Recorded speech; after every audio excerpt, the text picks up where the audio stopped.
I will start with a brief introduction, even though there was a clip that was played earlier. That was already 6 years back.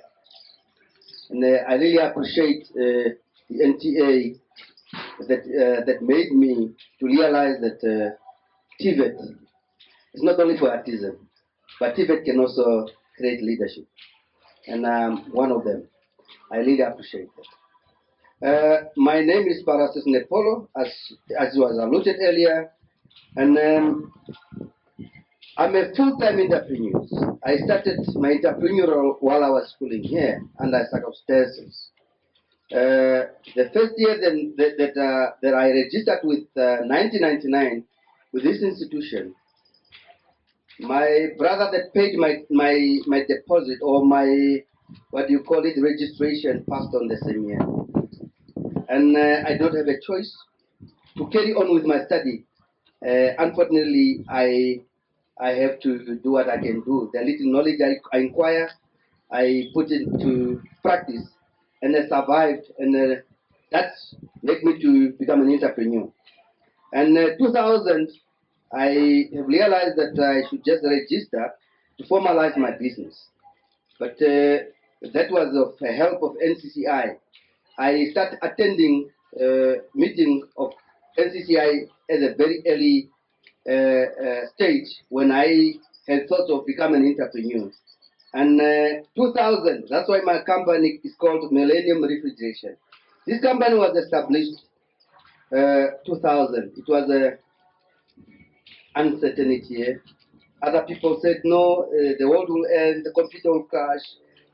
I named it Millennium, and it was not easy to register in an organization while other people feel the world will end. It requires really perseverance and faith to do such. Currently, Millennium have 10 branches countrywide, even though the economy is tough. We try our best to maintain the employment in those 10 branches. Because the reason of establishing 10 branches is to take service to people. The former founding father, Dr. Shafi Shuna, always used to say, take service to people. And I commit, he's old now. I don't want to close any of the branch, otherwise, the old people can bless you or can also do otherwise if you don't do the right thing and and don't comply with their instructions. So definitely past years I have realized that we have to venture into other areas where the revenue is, because remember, refrigeration is a seasonal business. When it's cold, you are into a problem. But when it's hot, like now, myself, I don't even feel it because the cash flow is better than when it's cold. So definitely, it's a seasonal business. So we established a department of electrical and plumbing, just to ensure the sustainability of the business. And it's really helped also those branches to stay open, because when the sphere and the environment of the business, so that we see to it that the economy of our country continues. If we are all going to economical shock. So I did that, and to be honest, we have an artisans, those boil makers, and some are graduates of this school that are manufacturing wonderful things, innovative. And definitely that's the future, a sister company that will back up Millennium, even when Millennium maybe have problems now in the next 2 years, the sister company can definitely, because manufacturing, it's really a good thing. But we were made to understand that it's not for us, it's only for other people. When I say for other people, everybody understands. I don't want to go into it. Definitely, last year as well, I want to just tell you, students, that ambitions of leadership will not going to help you grow. When I was promoted last year to become a board member of NCCI, I was nominated. I never campaigned for any position in leadership. And while I'm at the NCCI, they also made me to serve at the board of legal license committee and the Ministry of Trade. I also just received a request. Can't you help us to go and serve? And I'm serving, and it's not easy. It's not about money. It's about serving your country. When you study, when you acquire a life skill, it's not only about to make more money, but also to see to it that you help your country to grow. Regional, from your village where you come from, or the town where you come from, it starts with us. Definitely, I'm also a graduate of this school, as was alluded earlier. That part of introduction is done. I was told to definitely say the past and current and the future of the refrigeration sector. But before I go there, I will first touch on the importance of the sector that we are in. Because without touching there, you guys might not realize how important you are for the world, not only for Namibia. Definitely refrigeration, a country without a refrigeration industry, that country is on risk in terms of food preservation, medication. When medications are transported, they need to be stored under a certain temperature, as well as day-to-day food. Who don't have a fridge at our house, especially in Windhoek, unless you cannot afford, but you need it. So also when God called us, we end up in the fridge called mortuary. You guys are the one who construct those mortuary and also maintaining them. We definitely, and the key thing as well that I don't want to forget, the reason why we are connected, and I borrow this from my senior Masachileshe in the World Refrigeration Day that we celebrated. He said, and he reminded me, if I quote him, because he's here. I don't want to quote when people they are no more. I hope he's around. He said, we might not be able to be connected into internet even now. The Wi-Fi's and everything, the data centers. If there's no air condition, they cool those equipments. The country will be off network. Who does that? It's you guys. It's you guys. It's air condition that cools those servers and those data centers. That's how important you guys are in the sector. But despite, as it was alluded earlier, those have their negative effect also to the environment. I will get there. The past. When I started, I remember when I started my business, some of the work Namibians could not do, even though there are already companies that was in existence already that time, maybe 40 years. Some still were not here because there were not really a lot of vocation training centers. Namely, like VRV systems. If a VRV system, a central unit need to be installed, an aspect have to be imported from South Africa. And that aspect need to be flowed in, and it's at the cost.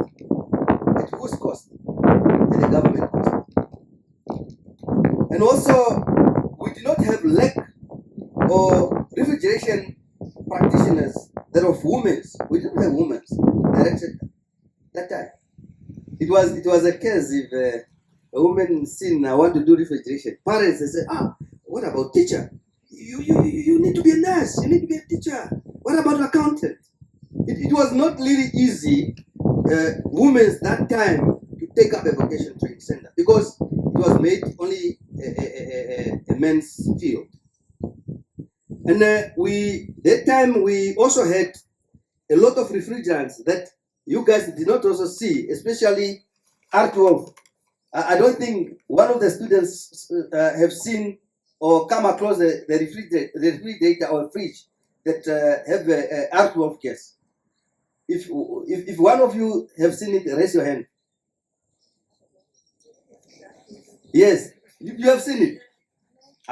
You have seen it. You will take me to that fridge after my speech, because when I started my trade, those were only the fridges in the industry. There were no R34A. I think R134A just introduced after maybe I graduated. You know, R22 still, the R22 equipment, we still have them a lot, but the import of those components or spare parts were already stopped. They are no longer coming in. We just try to maintain what is in, and if it's not working, we replace it with the energy efficient and ozone-friendly refrigerant. Of course, there was no black companies in the ref sector. Definitely, I was maybe the third or the second company of a. Definitely, as of now, the black-owned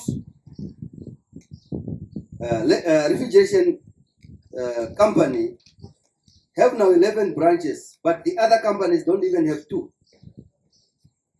So definitely what I'm saying is this space is for everybody. When I say blacks, I don't discriminate. It's a word that we have to use because it's the word that used to be used at that time. But we need a fair competition. We need to complement one another, despite the color or races. We need one another. So I see director of ceremony. See that maybe I will take more of the time. I will try to conclude now. Definitely the currents, I have already alluded earlier that there was ozone unfriendly. Now there are ozone friendly. I don't want to go on the list, but maybe to touch on the importance of ozone day and also what the HVAC sector have done. We have selected 2 organizations, a school and a Red Cross, Namibia. Yesterday we have done with Hage Keiko. Dr. Hage Keiko was the school was named after our president of our country. We have decided as a sector, association sector, that we celebrate by servicing its namesake, which is Dr. Hage Keiko Secondary School. And the picture will be circulated if anybody wants them. We definitely have done that with really love and passion, as I said earlier. If you have love for the sector and the passion, you'll always do it. You're not even going to say, I lose hours, what. No, you're just going to do it myself anymore because the company is big. I can't make decisions anymore alone. I will just throw the idea and they can say yes or no. Definitely, I also established last year. I just feel, I think I'm just an entrepreneur that like to establish things when things are tough.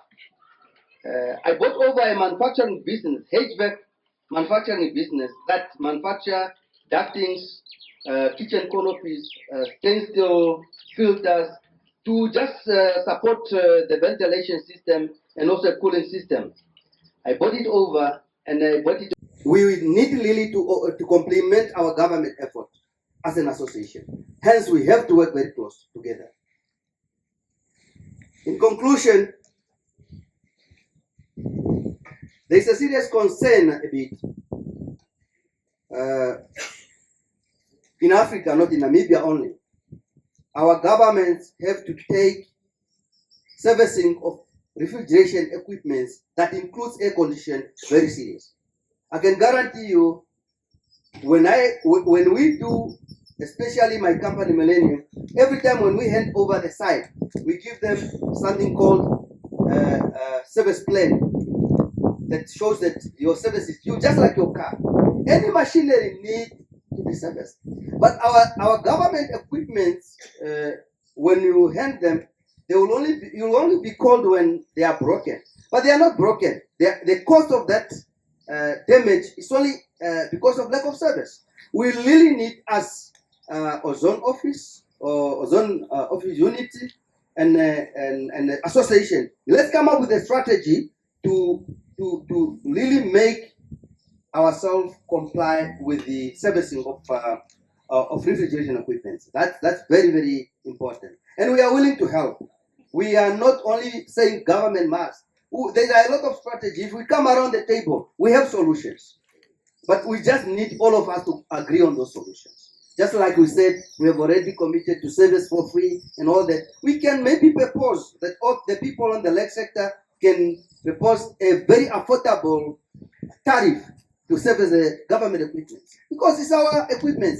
And when it's hot like this, it might not be a sun only, but when those equipments are unserviced, the outside unit, condensing units are outside, they also contribute to generate heat, and they also heat on the energy.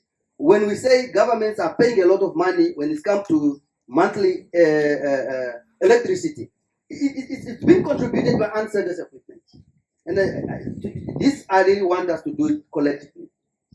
Having said that, student, I was a student 20 years, 19 years. I was a student and used to sit like you. Today I'm here. You can do better than me, but discipline, perseverance, love of your country, respect is a key. Otherwise, you will never be like me. Thank you.